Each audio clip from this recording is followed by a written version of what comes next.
O mundo espiritual é um mundo mais real do que o mundo físico. Vamos então explicar, existe o mundo físico, que é esse material, Sim. existe o mundo espiritual e esse mundo espiritual é É dividido. uma outra dimensão. Ele coexiste com o nosso? Coexiste. Está entrelaçado? Por exemplo, Einstein dizia que tinha 11 dimensões. Então é um mundo real, só que ele é um mundo diferente, numa outra dimensão. E a Bíblia chama de mundo espiritual, né? Porque Deus é espírito. Então, Platão também dizia que o mundo verdadeiro era o mundo espiritual, né? A Bíblia fala que o mundo espiritual existe, Deus é espiritual, os anjos são seres espirituais e Deus criou a matéria, criou o universo também. Agora, eles interagem, só que eles podem ver a nossa realidade, nós não podemos ver a deles. Não temos acesso. Não a não temos ser acesso. que seja por intermédio de alguns seres... Não, Deus permite, abre os olhos, dá uma visão espiritual. Existem pessoas que têm essa capacidade, esse dom de ver o mundo espiritual. Agora, o que a Bíblia diz a respeito dos seres angelicais, e aqui a gente vai falar de uma série de anjos diferentes, que na verdade a palavra angelos, que da onde vem a palavra anjo, significa mensageiro. Mensageiro? Então é só um tipo dos seres espirituais, tem muitos tipos. Agora, a gente vai para efeito de uma explicação mais prática, nós vamos falar de tudo. Nós vamos falar de tudo como anjo. Então, por exemplo, serafins, querubins, tronos, principados, potestades, tudo vamos falar de classes angelicais. Todos são anjos. São seres espirituais, que a gente vai chamar de anjos. Tecnicamente não são anjos, mas são seres angelicais, vamos dizer assim. E a Bíblia diz que houve um determinado momento em que Lúcifer, que era um querubim ungido, que era o chefe da adoração no céu, ele olhou para a sua própria beleza, para o seu poder, para a sua refulgência, e ele falou, pera lá, por que eu vou adorar a Deus? Eu vou adorar a mim mesmo. Eu sou demais. Eu vou elevar o meu trono acima do trono do Altíssimo. E no momento em que ele fez isso, ele não só se rebelou contra Deus, como ele convenceu 1/3 dos anjos, dos seres angelicais dos céus, para seguirem nessa rebelião. Como você imagina que foi isso? Teve uma reunião? Claro, é óbvio que não é no nosso estilo, né? Porque hoje você tem que falar, não, eles se comunicam por pensamentos e são seres de outro nível, né? São muito mais poderosos, muito mais avançados, são seres primevos, muito mais antigos, né? A Bíblia diz que eles cantavam, as estrelas cantavam quando Deus estava criando o universo, no livro de Jó fala. Então Deus criou os seres angelicais antes de criar o universo.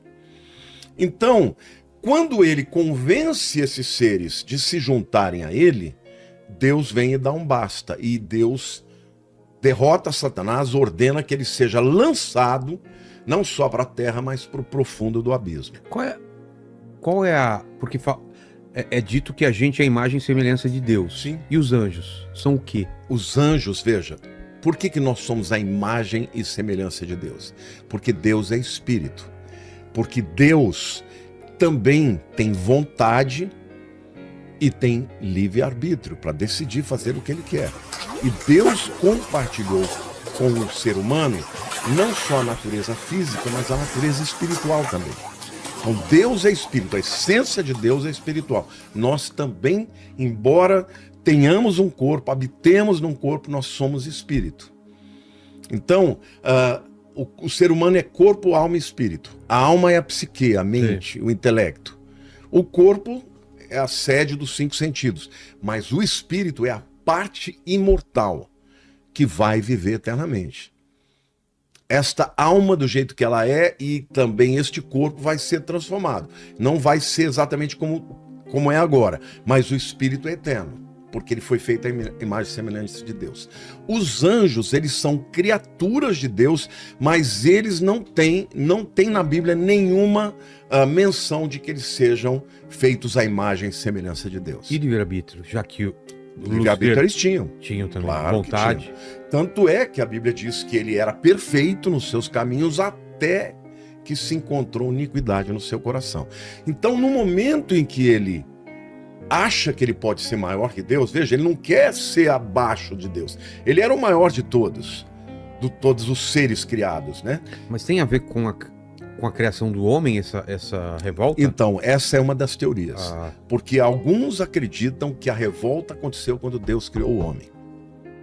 Então, isso seria logo depois da criação do ser humano e já havia criado o planeta sentido, Terra. né? Faz, porque de repente ele vê Deus criando um ser à sua imagem e semelhança e fala, meu Deus, agora eu vou perder meu lugar. É.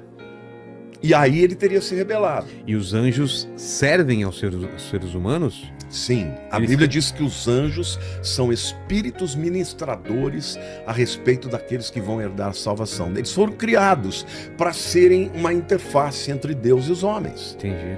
Então o mundo espiritual, na verdade, ele é muito mais antigo, mas ele existe também para fazer com que os seres humanos cumpram o seu propósito. Mas uma coisa que é importante a gente dizer, que quando Lúcifer cai, estes seres angelicais que tinham todas as classes, uma hierarquia igualzinho do céu, né? Eles viram demônios. Automaticamente? Automaticamente. Eles deixaram de ser Eles anjos e passaram a ser demônios. Eles perdem algum poder ou eles perdem Não. a... Eles perderam a glória de Deus. Ah, tá. Mas como se as capacidades que eles tinham, eles mantiveram. foi retirado deles o Espírito de Deus, a vontade... Não, o Espírito de Deus nunca esteve neles. Ah, Essa não? é uma outra diferença. Então, isso que eu No entendo. ser humano, o Espírito de Deus está, mas nos anjos, não. Você entendeu? O que acontece? Eles perdem aquela alegria, o amor, porque nada disso pertencia a eles. Eles estavam na esfera da glória de Deus. Eles estavam rodeados por esse poder, por essa Pelo glória. amor, pela alegria. Quando eles se afastam... Eles perdem. Aí eles são seres que odeiam, são a antítese, antagônicos a Deus. Deus é amor, Satanás é o ódio. Deus é a verdade, Satanás é o pai da mentira. Deus é a alegria, eles têm muita angústia. Então veja, se no reino de Deus todos se amam, todos se honram, se respeitam, no reino das trevas, os demônios se odeiam, competem entre si. É? Eles odeiam os seres humanos a quem Deus ama, mas odeiam entre si também. Tem ego, tem... Tudo, tem ego, tudo. ou seja, tudo aquilo que é antagônico a Deus, eles têm de maneira exacerbada.